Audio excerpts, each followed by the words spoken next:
Today, adhesives are used everywhere, and they are stronger than ever before. They are essential for product performance.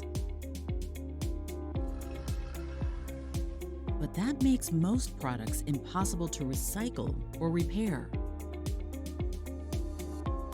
That means they land up in landfills or incinerators. But INDAR Primer allows you to create products that can be easily recycled or repaired.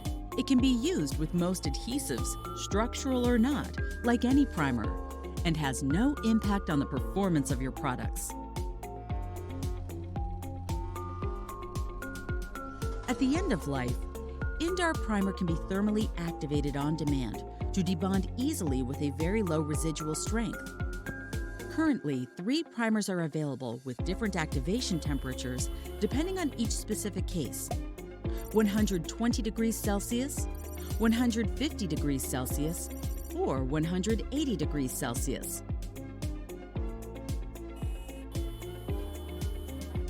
Primer residues after activation are very easy to clean to allow reuse, recycling, or repair of the debonded parts.